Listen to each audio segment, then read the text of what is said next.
Good afternoon. Thanks for joining us. Less than 1 week before Election Day, but with 74 million votes already cast, 1/3 in person and the rest by mail. Over half of total votes in 2016, and it's still not even Halloween. I'm Jason Marzak, Director of the Atlantic Council's Adrian Arsh Latin America Center. Over the next hour, we will look at the Latino vote in this election, as well as the potential direction for policies with Latin America and the Caribbean. The series of conversations today are part of the Atlantic Council's Elections 2020, America's Role in the World Series. And I thank Politico as well as the Brazilian Institute for Government Relations for their partnership. A thank you as well to Adrian Arsh, who's joining us, founder of the Adrian Arsh Latin America Center, and also welcome to Ambassador Capricia Marshall, the Ambassador and President of our center.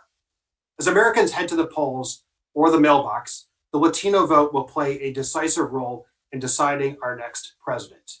As the size and political influence of the US Latino population grows, so too should the importance of Latin America for US policymakers. We will discuss both these topics today. We'll begin with two one-on-one conversations moderated by award-winning journalist Maria Elena Salinas, the first with Luis Miranda, and congrats Luis on Siempre Luis, and the second with Edith Jorge Tuñón of the Republican State Leadership Committee. I will then speak with Congressman Henry Cuellar and Congressman Francis Rooney, and then Politico Sabrina Rodriguez will speak with former Governor and Adrian Arsh Latin America Center Advisory Council member Terry McAuliffe, alongside former RNC Chairman Michael Steele. You can follow the conversation with the hashtags AC Elections 2020 or AC LatAm. Now it's my pleasure to turn to you, Maria Elena Salinas. Maria Elena is a current CBS News contributor and also one of the most recognizable and also respected journalists in this country. Maria Elena, great to have you at the Atlantic Council. The floor is yours. Thank you so much, Jason. Thank you so much for inviting me and being part of this very important event and this very important conversation. As you were saying, we are just 1 week away from the US presidential election, where the Latino vote is said to be the most influential minority bloc in deciding the next president of the United States. Latinos are participating in early mailing or absentee voting at rates 2.5 higher than in 2016. And states with large Latino populations like Florida, Arizona, and Nevada, to name a few, are playing a critical role in determining the outcome of this election. As Jason said, today I will be speaking with Luis Miranda Jr. to further understand the voting power of Latinos, such an important part of the electorate here in the US. Now, also a native of Vega Alta, Puerto Rico, Mr. Luis Miranda Jr. has almost 4 decades of experience as a leader in the public and private sectors. Mr. Miranda has served in 3 New York City mayoral administrations, including a special advisor for Hispanic affairs to Mayor Ed Koch. He's founding partner of Mid-Ram Group and has successfully managed a number of political campaigns. Good to see you, Luis. Now, following our conversation with you, of course, I will be speaking with Edith Jorge Tuñón, a New Jersey native with Cuban parents. And Edith is currently a political director with the Republican State Leadership Committee and was previously the political director for former New Mexico Governor Susana Martinez's re-election campaign. So let's start with Luis. Luis, welcome. How are you? Well, happy that we are getting closer to Election Day, and happy that we are having such an incredible election season that we know started weeks and weeks ago, and very excited that Latinos are participating in record numbers, as you included in your opening remarks. That's the way it is. Well, you know, as a profound voice in politics, what is your perspective on the overall belief that Latinos vote as a bloc? You know, is there really a Latino vote? I believe that we have a lot of issues that we have in common. That doesn't mean that we vote as a bloc. I think we are predominantly registered as Democrats, and we're beginning to see in places like Florida, where you have a big influx of Puerto Ricans who were not totally sure if they were going to be Democrats or they were going to be Republicans. That's not something they had in Puerto Rico when many of them migrated, and they're registering as independents. So, but overwhelmingly, we register as Democrats, and we overwhelmingly vote for Democratic candidates, but people have to make their case to us. Exactly. Now, you said that we have certain things in common. What do we have in common as voters? I believe that immigration, it's an issue that we have in common. Even Puerto Ricans who migrate here as migrants because they are American citizens, they experience their coming to the US as an immigrant experience because racism and discrimination cannot separate a Cuban from a Mexican from a Puerto Rican. So they don't know who is a citizen and who is not. Discrimination occurs because people have horrible feelings about people who are different. So even them experience their reality in places where we move as an immigrant experience. So certainly immigration, it's an issue that unites us all. Right. Well, where does the diversity lie? Is it generational? Is it geographical? From their family's home country, maybe? It's all of it.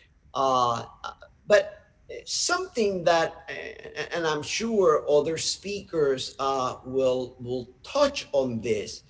We are an immigrant or a migrant population that whether two generations removed from the initial immigration or three generations, being Latinx, being Hispanics, continues to be such an important component of who they are.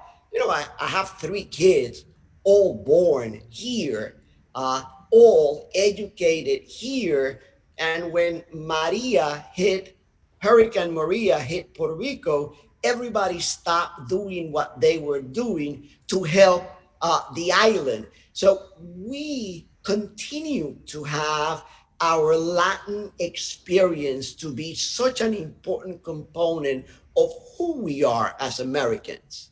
You're absolutely right. I'm a first generation Mexican American. My parents were immigrants from Mexico, but I was born in the US. And I think we do have that, pride in our cultural heritage very ingrained. And of course, my daughters now are second generation and they too feel very Latinas. You mentioned the immigration issue, and there are some misconceptions about Latino voters. One of them is that there's only one issue that we care about. And although immigration is important to us, really, there's so many other issues that we care about and that we are affected by. So what are people not understanding about Latino voters in terms of the issues that affect them?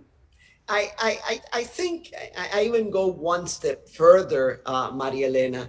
There's so many issues that we have in common with the regular US voter. If you take health and the lack of health insurance in the middle of a pandemic, it's a paramount issue for the Latino population. We have been affected disproportionately more than the average Joe in the United States. So the thought of not having Obamacare, the thought of not having health insurance, it's key and will decide for many if you are going to vote for someone who is in court trying to stop Obamacare or packing the court so that Obamacare it's dismantled and have no plan in place. So there are issues that affect us all. The economy affects us all. We hear the president talk of the way it was, but it's like the rich uncle in our country of origin, but now he's in the United States and he doesn't have any real money. Well, the economy, it's not the rich economy that people thought it was. So jobs is enormously important for Latinos. And we saw during the pandemic how people, and that's why we were disproportionately hit by COVID-19, if they had a job, they held on to it, even if it meant that they were going to put their lives at risk. Right. I think that's one of the reasons why we were so affected as a community, because so many of Latinos are essential workers and risking their lives to help get this country going. Luis, as we mentioned before, Latinos will be the largest minority bloc this year, 32 million. But in past elections, their turnout rates have been the lowest, in part because they feel ignored. They feel that maybe one party is hostile to them, and they feel that the other party takes them for granted and ignores them. Just a few months ago, almost half of Latinos had not registered yet, and no one is reaching out to them. That's one of the reasons. So is it time for the parties to rethink how to reach out to Latino voters so that they feel that they're not being ignored, that they are recognized as Americans, that the political parties are acknowledging the existence of Latino voters as Americans? Absolutely. And I think that part of what happens is that the Democrats or the Republicans reach out to us 3-4 months before election. And then there's hoopla, there are commercials everywhere in Spanish and English. There are people in the streets touching and knocking at our doors. The election is over, and then crickets. It's like politics is no longer important. I believe that this year has been different. And I believe I am so happy to see it in my lifetime, because it's something that I've been fighting for my entire life, that politics and participation occurs every day. And right after November 3rd, we go and continue to organize for local elections, whatever the next local elections are, for the democratic rights of our communities, and make sure that at the local and the federal level, we continue to be a presence. That's partly our responsibility. I assure you that if we make it part of who we are and what we do, the parties will begin to pay attention to us. I think for Democrats, it's a wake-up call in this crucial election. And for Republicans, there's no way the Republican Party can exist and can succeed if they don't speak to us and begin to move away from policies that separate 545 of our kids from their parents forever. Luis, we're having this conversation as part of an event hosted by the Nonpartisan Atlantic Council. What is your advice to Latinos who may be considering whether they should vote or not? As you were saying right now, sometimes we fight for our rights and we forget that we have responsibilities. And sometimes we are ignored by politicians and we don't vote because they ignore us. And they ignore us because we don't vote. So it's a vicious circle that someone has to stop. I believe that we vote, but we have to see the vote as the kiss. A kiss is an expression of love, but being with someone, talking to someone, all of those things are expressions of love. And the kiss, it's like the top. Well, that's what the vote ought to be for all of us. It's the ultimate expression of democracy, but we have to be involved in the process of democracy, of participation every single day of our lives. When our kids are going to school and we talk to teachers and principals and school boards about the conditions of our school, that's democracy, and that is participation. We'll vote for someone for that board election, but we have to participate every day, and everyone needs to participate. For us in particular, it's like double duty, because we know that there is going to be 30% of us that are not citizens who cannot vote. So we, the ones who are registered, we must overperform to make sure that our community is being heard. Thank you so much, Luis. Thank you for your time. Thank you for your insights and for sharing your knowledge and your passion about this topic with us. Gracias. Thank you for having me here. Un millón de gracias, María Luisa. Igualmente. Good luck with your show in Puerto Rico. Gracias. Well, now we move on to a conversation with Edith Jorge Tuñón. She's a political director with the Republican State Leadership Committee. Edith, buenas tardes. Buenas tardes. Thank you. Thank you for having me. This is truly a privilege. You know, my friends, my family, we grew up watching you every night. So to be here, it's really surreal, and I'm happy to help whatever way I can. Oh, thank you. That's very sweet of you. Edith, you know, we are a week away from the election. You know, what does a GOP community engagement plan look like? Yeah, so at this point, you know, I think we've talked a lot about what voting has looked like. In a lot of places, folks have started voting as early as about 6 weeks ago. And so we're really up against that timeline right now where we have 6 days.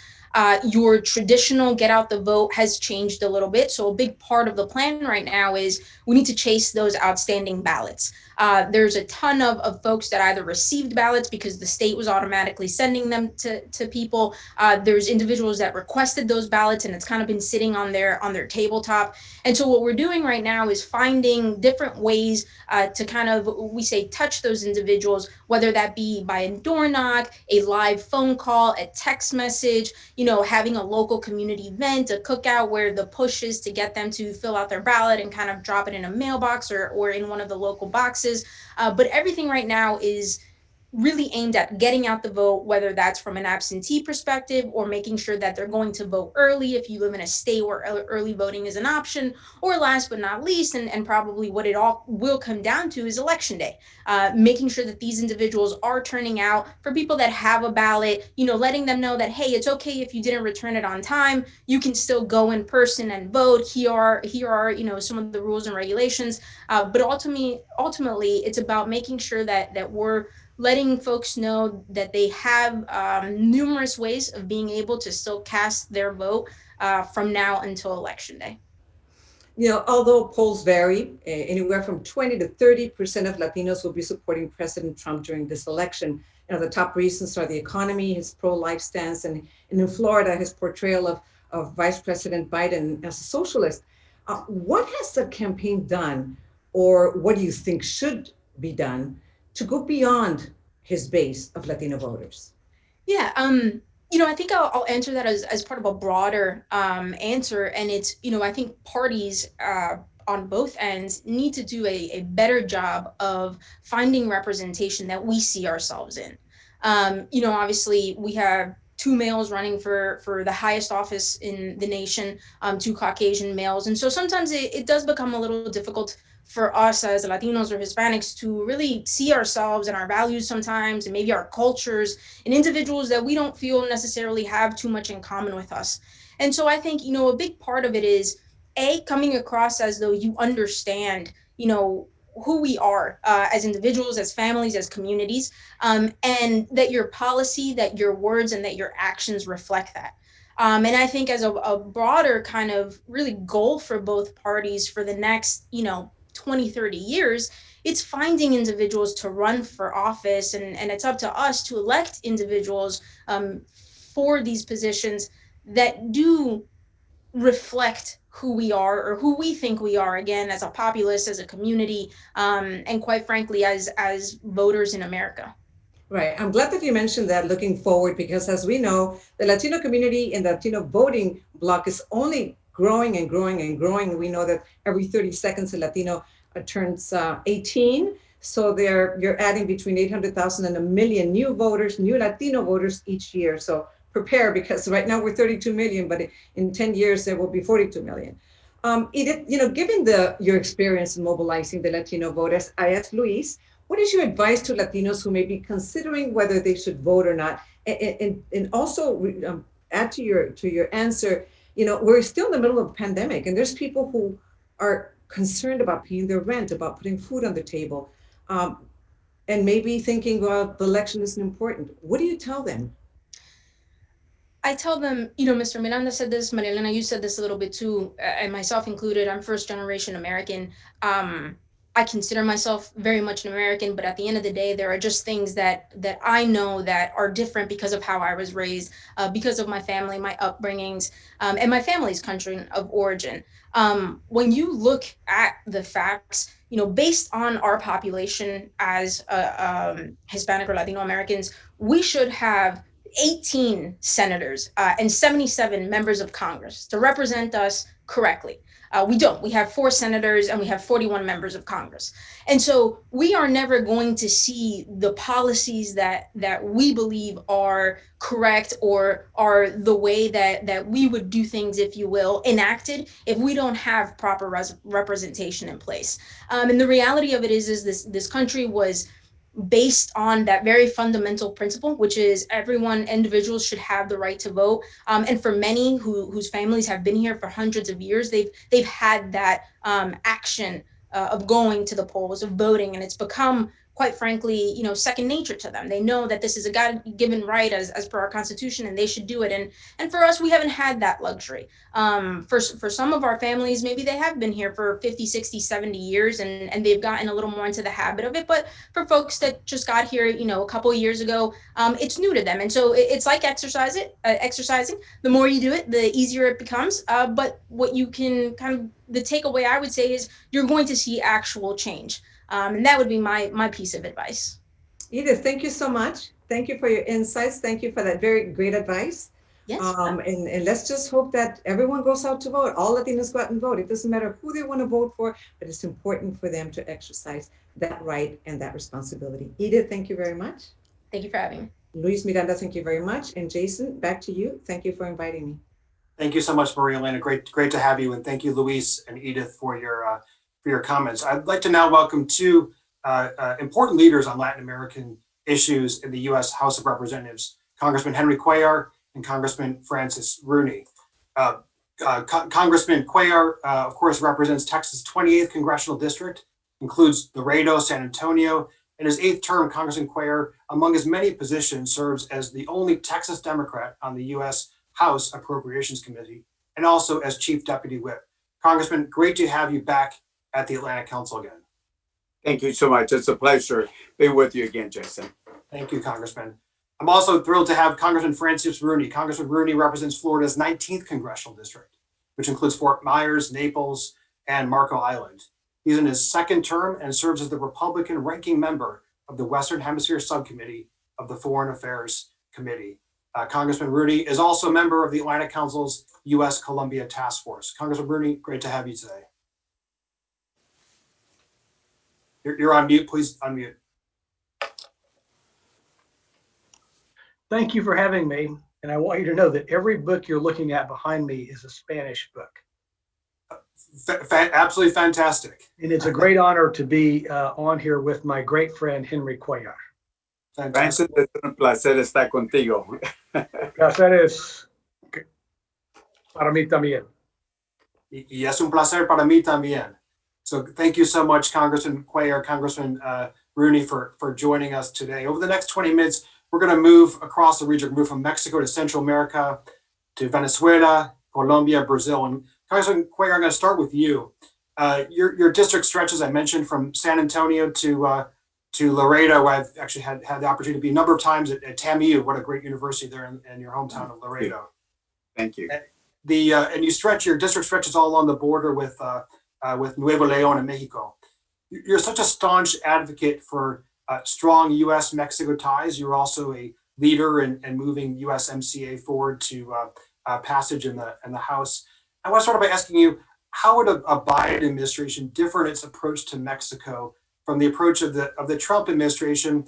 And along those lines, what should be, independent of that, what should be some of the key priorities for USMCA as we move forward into 2021? Thank you, Jason. Thank you for being on TAMU here also in Laredo. Look, first of all, the Vice President Biden is not going to start off, or did not start off with his campaign calling the Mexicans rapists, murderers, criminals, like he started off, like President Trump did.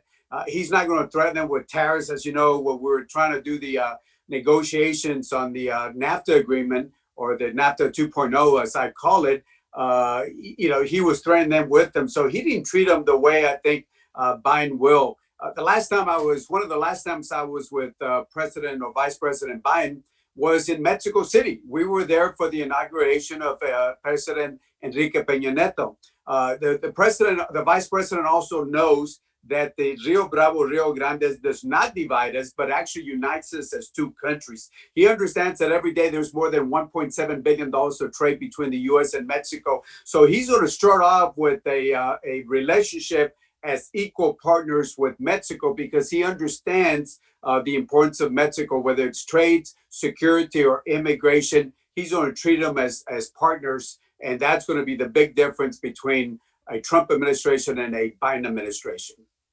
Thank you, Congressman. Let me move, Congressman Rudy.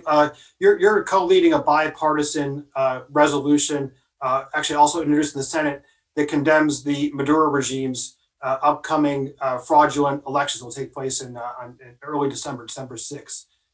How should Venezuela be approached in the next Congress? How should it potentially be approached differently? Maduro remains, of course, entrenched within Venezuela. And what could potentially change in either a second Trump administration or in a Biden administration? Well, hopefully, if we have a change, we will have an ability to bridge across different interest groups a little better and unite the Capriles group, the Guaido group, and Leopoldo Lopez, because they need to be united. It's hard enough to fight Maduro together, but it's impossible to fight him separated. Thank you, Congressman. I want to go back to you, Congressman Cuellar. Can't talk about what's happening in the region right now without talking about coronavirus. The pandemic has affected Latin America tremendously, more than 6 million cases across the region. 5 of the countries across the world that are among the top 10 in cases are in our beloved region. What more should the U.S. be doing to help Latin America and the Caribbean at this time that calls for U.S. leadership? First of all, we have to be a leader in Latin America. It's so important for us in so many ways. Over 40% of all the exports that we send off as a country goes to Latin America. So they're so key. And if we don't pay attention, especially during this pandemic, and show that we can work with them on the vaccine and the distributions and how we're going to help them, we're going to have a vacuum. And I think you and I have talked about it. I'm asked the Department of Defense to prepare a report that will do an inventory, what we're doing as the military down there in Latin America, what we're doing as the State Department, what we're doing for USAID, and compare that with China. Because if you look at what China's doing, just as an example, they got out of the 31 countries that they have down there, 25 of them, you have China in those countries. And if you look at what they have, they're out there filling a vacuum for the United States. And that also means in this pandemic, while the U.S. is trying to bring in supplies, China is sending out supplies to some of those countries, whether it's masks or other things. And we have to play a leadership. I'm telling you, I've been to Mexico, Central America, name the countries in South America. I've been there. They all want to be close to the U.S. and we have to be a leader and understand the importance of Latin America. Thank you. Actually, Congressman Rudy, let me turn to you on a similar question along those lines. In July, China offered $1 billion in assistance to the region, and China, as Congressman Cuellar is saying, is trying to use the coronavirus as an attempt to further assert its leadership in Latin America and the Caribbean. How do you think the U.S. Should work with Latin American countries to further strengthen ties, enhance the U.S. partnership as a way to further solidify the U.S. as a, frankly, partner of choice with countries across the region, especially at this moment of China seeking to further assert its own leadership? Well, first of all, hopefully this bill that was passed a couple of years ago on a bipartisan basis, as Henry can describe, to unite AID and XM and OPIC efforts in Latin America will pay some fruit, where we can present more of a united front and draw in private capital to supplant federal government support. Second of all, I was really glad to see the State Department suck it up, if you will, and stop China from buying up 20% of El Salvador. They got really close to doing that. So it's about time that we realize, and this is a bipartisan issue, that Latin America is our friend, and we have to protect them from China by offering them, as Henry said, equally or better support. Thank you, Congressman. Congressman Perry, let me move back to you on a question on Central America, a region that's traditionally been of concern, especially as the pandemic continues to further hit across Latin America and Caribbean, but the effects profoundly felt in Central America. Since the pandemic hit, border crossings from northward trek of Central America have been at historic lows, and we've seen fewer so-called caravans form to trek north. At the same time, we've seen the Trump administration shifted priorities in Central America to be largely focused on security, a shift, and as well as a more of a focus from development finance corporation support in Central America, and a slight shift from what we see in the Obama administration, which was a more comprehensive look at what needs to be done to improve the environment within Central America. I'd like to ask you, given the critical moment we're in, what do you think should be the top priorities to bring economic growth, security to Central America, particularly the countries in the north of Central America, El Salvador, Guatemala, and Honduras? Well, it's got to be a comprehensive, balanced approach, as my friend Francis said a few minutes ago. Look, in 2015, Kay Ranger, another member of Republican from the Appropriations, and myself, we put the package together, working with the administration. The one that took the lead was Vice President Biden to do the Central America package for the Northern Triangle. That was the first $750 million that we put there. So it's got to find a way that we can help build up their prosperity, their economics, and still provide security down there. Because if you don't, people will leave either because they don't have jobs down there in Central America, or they're afraid because of the criminal gangs that we have down there. And you're right, what we're seeing now coming to the border, we don't have the caravans anymore. In the 1990s, it used to be young male Mexicans that would come over. Then after 2014, 2015, it shifted to unaccompanied kids and family units from Central America. You know what we're seeing now, Jason? It's going back to the 1990s, where now the people coming across are folks from Mexico, again, male adults. And I'll close with this. Look, why do we play defense on the 1 yard line where the president wants to spend $26 million a mile on a border fence? Why do we not play defense on the 20-yard line, that is working with Central America, Mexico, to make sure they secure their countries, we secure our country, and then at the same time build the prosperity in Mexico and Latin America? Thank you, Congressman. Congressman Rooney, I mentioned at the outset, you're a member of our U.S.-Colombia task force, so I, of course, have a Colombia question for you. About 400,000 Colombian Americans live in your state of Florida. An estimated 200,000 are eligible voters, making them one of the largest Latino voting groups in your state.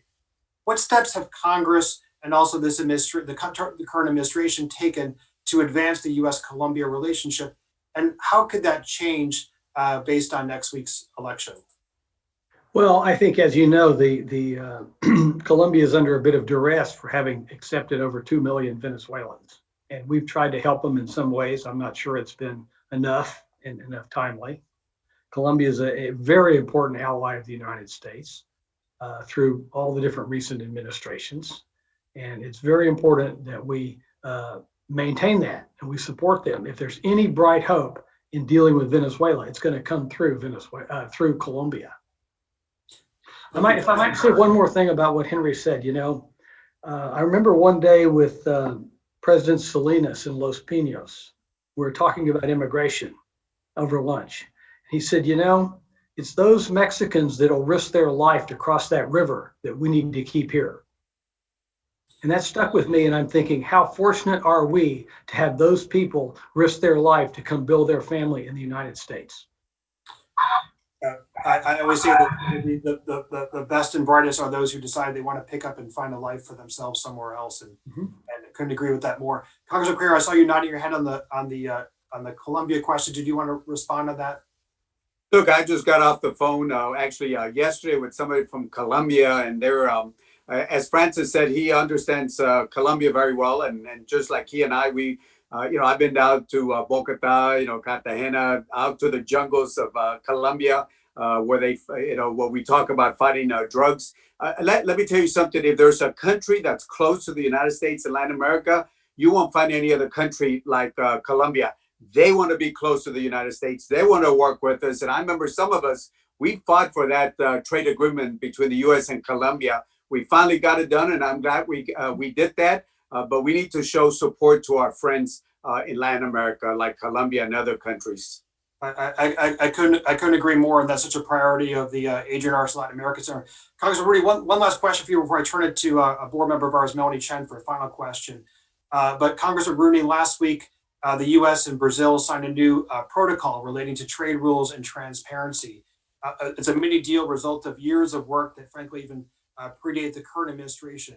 How do you foresee the U.S.-Brazil relationship changing with a second Trump administration, or in the case of a Biden administration?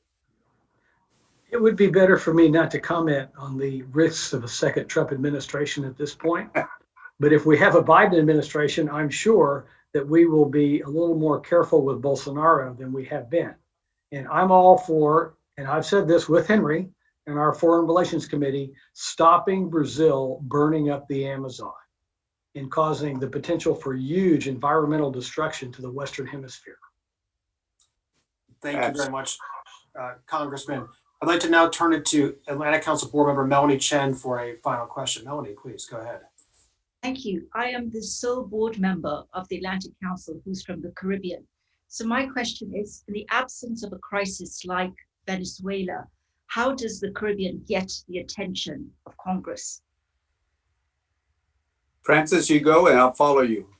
Sure. Well, I'm much better to follow you, Henry. You're the pro. I'm just a business guy. Well, But look, I think it's very important that we recognize how important all of our near allies are, the whole Western Hemisphere. I mean, I know that the Monroe Doctrine was a blunt instrument, but what was behind that was we're all in it together in the Western Hemisphere. And Petrocaribe is going away, so we need to help our friends in the Caribbean to deal with their petroleum challenges. There are security challenges, and we need to help prevent them from being exploited by China for their votes in the UN. And if I can follow that, I definitely agree with my friend Francis on this, Representative Rudy. Look, we got to take a comprehensive approach to not only Latin America, but to our friends in the Caribbean. If we don't feel that lack of leadership down there, somebody's going to do it. Talking about the Caribbean, what I was referring to, also, look, China has major IT footprints in Argentina, Chile, Peru, Venezuela, Panama, and the Bahamas areas also. And besides, they also have a space tracking station in Argentina. So again, it's looking at our southern hemisphere, and we got to understand that the Russians play a particular game, the Chinese play a different game, more economics. And I'm telling you, if you look at this report that will be coming out, the Chinese, and just yesterday I was talking to somebody from Colombia. They're about to get some major contracts that they were not able to get in Colombia, and they're everywhere. And if we don't pay attention, we're going to wake up one day and say, what's happening in the Caribbean or Latin America, because we're not paying attention to our own backyard. Can I add one more thing to that to amplify what Henry said? Why is China building a port on little Abaco Island in the northern Bahamas? 80, 90 miles from the United States. Why are we letting that happen? Yes. Thank you, Congressman Rooney, Congressman Cuellar.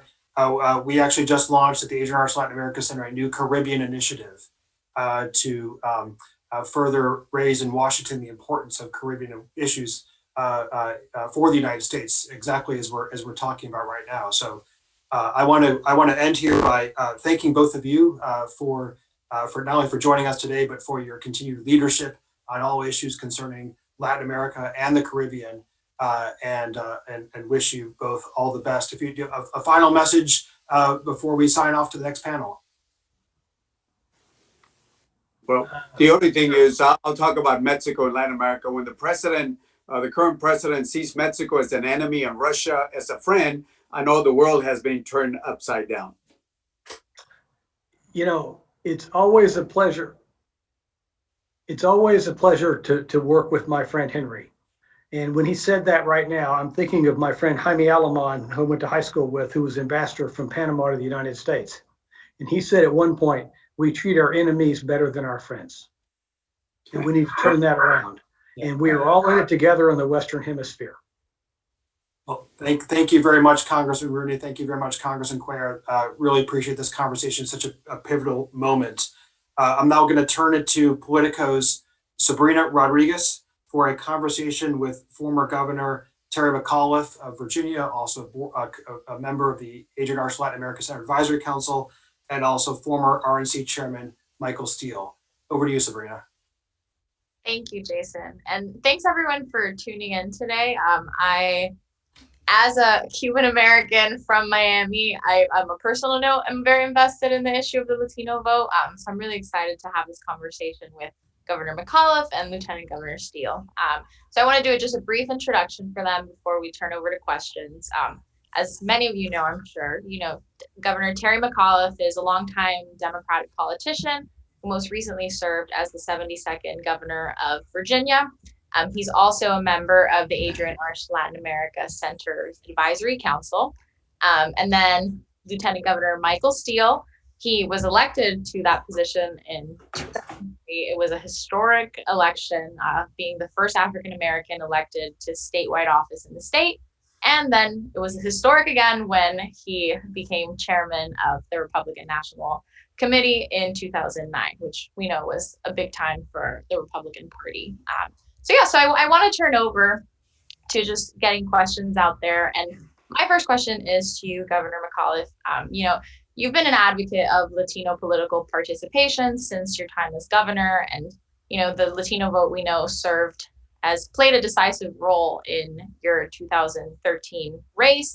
I'm curious what changes you've seen in political tendencies of the Latino community in Virginia since your tenure, and more broadly in the United States, in the past 7 years.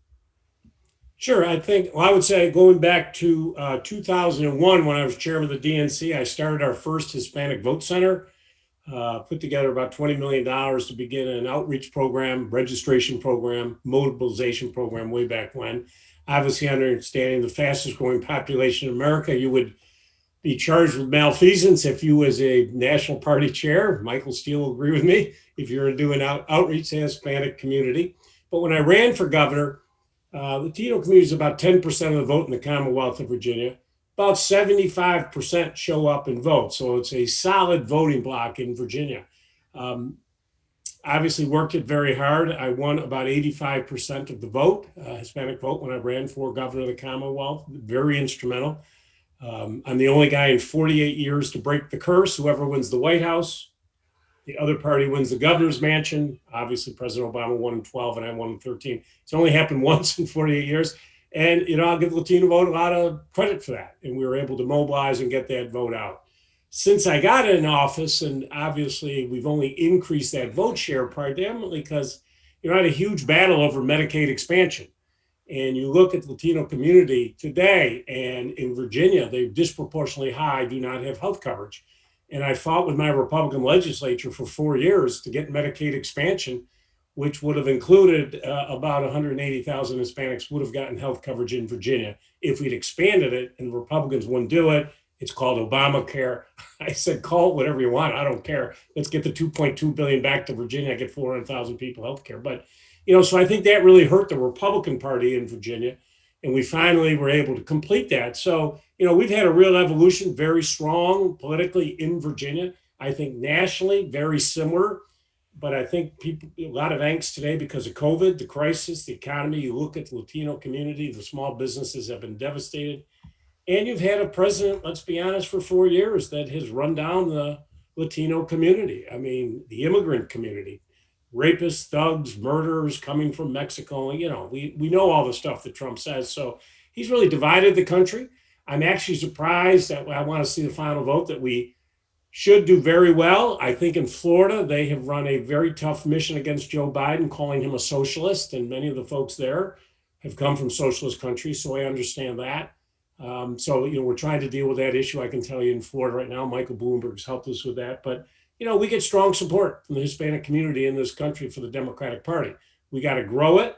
I'm sure Michael Steele will agree with me. The Republicans, once they're done with Trump, I think will very smartly embrace open arms, get away from this horrible anti-immigrant talk in trying to build one America again. But, I hate to say it, it's been a huge benefit to Democrats because of Trump's incendiary language. And then I guess looking at the other side of it, I turn it to you, Lieutenant Governor, we obviously are aware of just how important Latinos are as a voting bloc, and obviously there's tons of diversity within that group. I mean, in this current cycle and more broadly, looking back maybe at 2018, how has the Republican Party changed its strategy to mobilize Latino voters? And I want to specify to you, obviously, knowing that, the president and the broader Republican Party may have different goals and different ways of doing that. So how do you look at it? Yeah, I think that last point is an important one. Thank you, by the way. It's great to be here with you, and always good to hang with my my other governor, Terry McAuliffe. And come on, move over to Virginia, man. I need you. Virginia's for lovers. I love it. Yes. But we got, well, I won't go there. Oh, go there. We got crabs, but that doesn't sound right. Anyway, the reality of it is, you make an excellent point that there is a divergent view within the GOP. Prior to, and one that quite honestly that we've struggled with, to be very honest about that. Prior to Trump, we saw, even with President Bush, who had put forth a pretty straightforward, not scary, very common sense approach to immigration policy, and how House and Senate Republicans just fell back on their heels because they were afraid of how the base would read it, as opposed to be more concerned about how important it would be for Americans.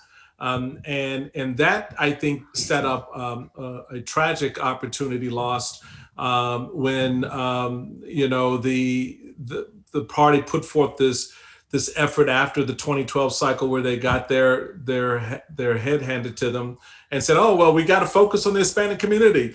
Yeah, okay, because the demographics in the country are changing. And it's looking a lot more black and brown, and you've got to adjust and adapt to that if you want to survive politics.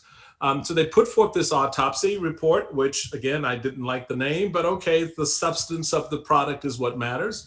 And literally 4 years later, in the midst of doing that, Donald Trump crapped all over it. I mean, he just came down the escalator and said, Mexicans are rapists and murderers, and we don't want you. And, oh, by the way, we're going to build a wall. And there was no refutation of that. And so that stood in stark contrast to where President Bush was trying to take the party and where Donald Trump wanted to take the party. When I was chairman, like my friend and colleague, Chairman Governor McAuliffe, we focused on how we grow the base, how we expand our reach. We wanted more African-American, Hispanics, Native Americans, women, gays, and lesbians, because we'd always talked about being this big tent.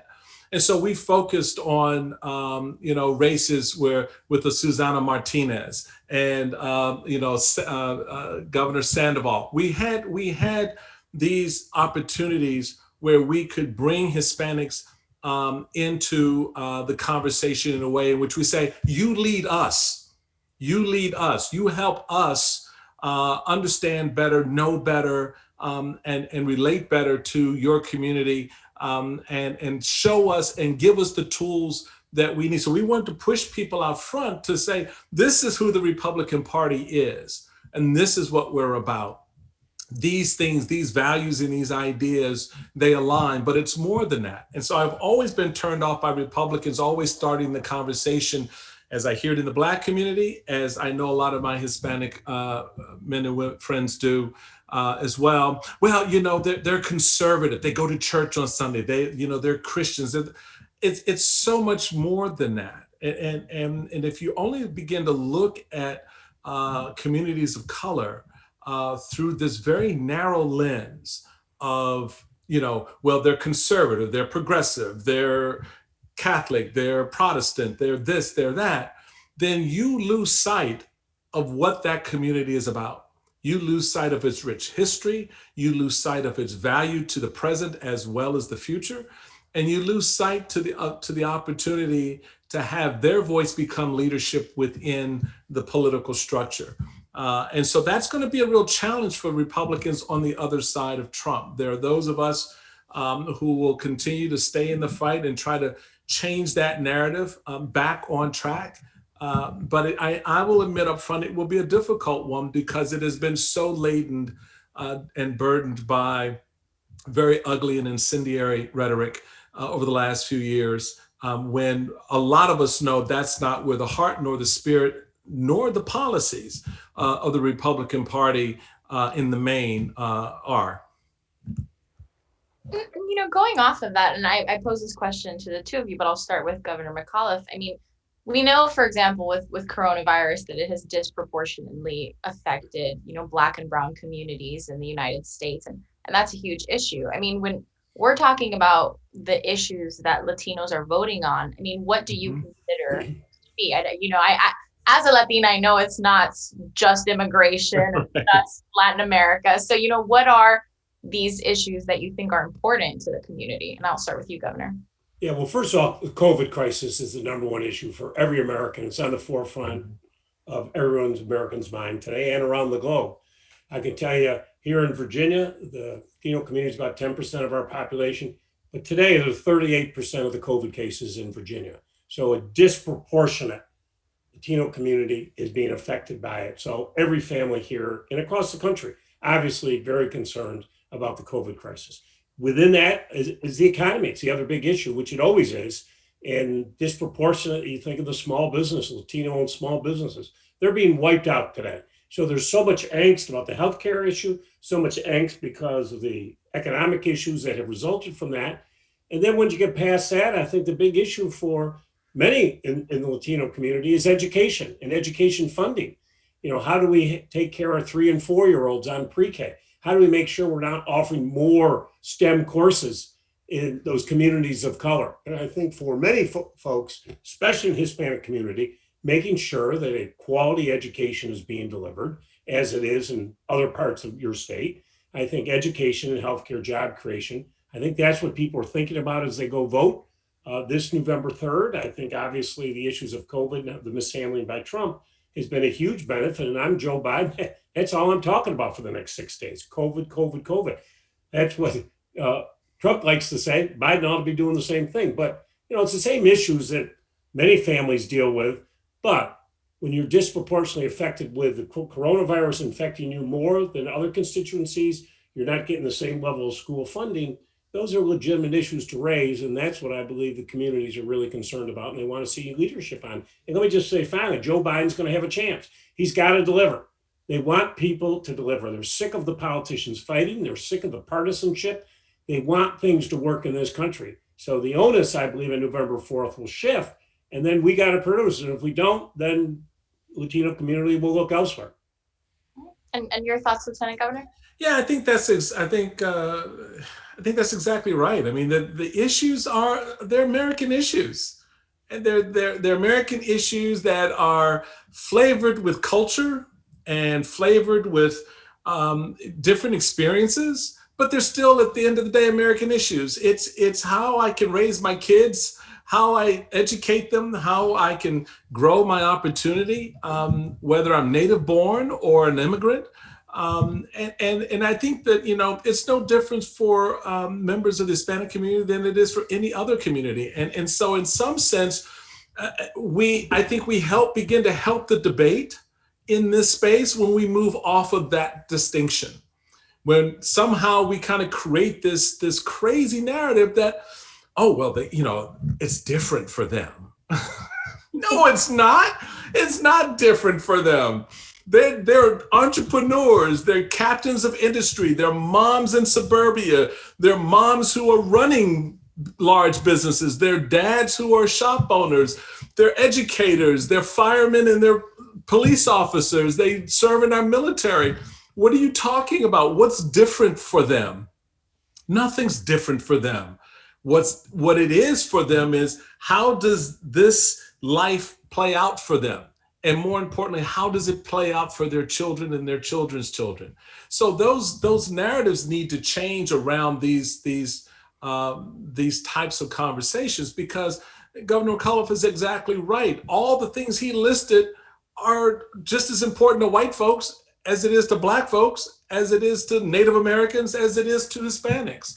So let's stop categorizing them as such and looking at them more holistically. I think our political process and I think the parties would then have to respond differently, because the way the system is set up now, and I'll talk as a former chairman, and so Chairman McCullough will appreciate this. We tend to play to the most common thing that will get us the most bang for our voting buck, right? So you always wind up narrowing the conversation, and part of our problem with losing voters and concern about having voters from Hispanic and Black communities participate is because they don't hear themselves in the conversation. When we talk about these things like the economy and COVID, we don't talk about it in the context of how those communities are impacted as well. So I think, and then when we do, we kind of do this carve out, it's absolutely more worse over there. Well, we should look, if we looked at it holistically and said that it's an uneven playing field for everybody, then let's go in and try to create, so when we start to fix it over here, we're fixing it over there. That's part and parcel of what Barack Obama was talking about from time to time, and how he approached some of these problems that people wanted to narrow into a black box, when he was trying to get white folks to appreciate it not as a Black issue, but as an American issue, not as a Hispanic issue, but as an American issue. Thank you for that. And I want to, before we wrap up, we only have a few minutes left, but this is also my personal passion and interest. And it just so happens that we have a few questions from the audience related to this. I'm curious to get your take on, where you see U.S. Latin America relations going from here. Whether if Trump wins, what does that look like? If Biden wins, what does that look like? We talk about, and this is an American issue, has become Democrats are socialists, and tying that to Cuba, tying that to Venezuela. So Governor McAuliffe, what do you see ahead for Latin America relations? I think things are positive. I will let Chairman Steele talk about, I just can't bring myself to say if Trump wins re-election, so I'll let him handle that part of the equation. I do think, listen, we're going to have a reset, I believe, in global relations with Joe Biden. The man was Vice President of the United States for 8 years, Chairman of the Senate Foreign Relations, well-known, well-regarded around the globe. I think he's going to go into this trying to build alliances. I think he's going to actually try and work with the Senate, Republicans in the Senate, if they'll work with him. I know he wants to get an immigration bill done right off the bat. I'd have a lot of conversations with him on economic development. I think, he's going to do immigration reform parts of that Trump tax cut that he did, get us back in the Paris Climate Agreement. He's going to come out with a $2 trillion infrastructure bill, which is good for all Americans. But as it relates to dealing with countries around the globe, how do we build a stronger relationship so it works for both sides? These crazy tariffs that we have lived through under Donald Trump. I'm not a big tariff man. I'm a very free trade, pro-trade governor. I headed up TPP as the governors with Governor Branstad of Iowa. We traveled all over the country. I was selling billions of dollars of our products around the globe. I sold $2 billion worth of soybeans to China. And you know what we sell now to China? Less than $500,000 a year. These tariffs have hurt us. So building relations with Latin America, I personally brought the Virginia calling card. I went to Mexico and Chile, Colombia. We are now selling Virginia oysters in Mexico and Colombia. We got our Virginia wines down there. I loved it. If we get a fair, open market, I just think relationships are going to be much better working together so that both sides benefit. That's not just Latin America. I think that's the globe. And I think, no more attacking on NATO and all the things we've gone through. So I think it'll be a breath of fresh air, a change from what we've had in the past. And I think it bodes very well for Latin America. And he's going to have a lot of strong advisors who are going to advise him on the issue. I see our great ambassador, Capricia Marshalls, and other. I think it's going to be a great opportunity for us to build a stronger and do it economically so that we have more trading relations. Because when you have more trade, guess what? You create better jobs. And if we have a better economic situation in these countries, people will stay. And that should be our goal. And turning it over to you, Lieutenant Governor, I don't make the rules. You were given the if Trump wins re-election. So what does that look like? Well, I think it remains pretty much a hodgepodge. of policy, because there has not been a centralizing view of our partners here in this hemisphere. There's a lot of demagoguery and all of that. My hope is that in a second term, so let me just start this way. I agree with everything Terry said about what Biden is going to do and what that'll look like, because I think given his experience globally and certainly here in the region, he understands the connection. So that's a given. I think for Donald Trump, there are good people inside the State Department, particularly those who are on the Latin America desk and who have their finger on the pulse in this region. They have been trying against great odds to move the needle with respect to not just Mexico on one end and Venezuela on the other, but all the other countries that make up what could be a very unique partnership for the United States. And so my hope is, because that's all I can go on, because I don't really have anything to base it on other than wall rhetoric and anti-socialism rhetoric towards Venezuela, that I hope that the administration and the president understands the concept of legacy. Given everything else, here's a time where you can begin to lay tracks for legacy in this region that will have a global impact and that will have the spirit behind it that reflects the true partnership between Chile and the U.S. and Nicaragua and so forth. Regardless of history, understanding the enterprise market, not just from financial perspectives, but from people to people perspectives, that I think could be very, very important, particularly given that the immigration does flow all the way up, right? And so we do have a stake in that conversation and should be a part of it as much as possible. Well, thank you so much to the two of you. I really appreciate you taking the time. 6 days to the election. I know we're all going to go crazy in the next 6 days. And I just want to turn it over to Jason for some closing remarks. Thanks, Sabrina, and Governor McAuliffe, Lieutenant Governor Steele. You bet.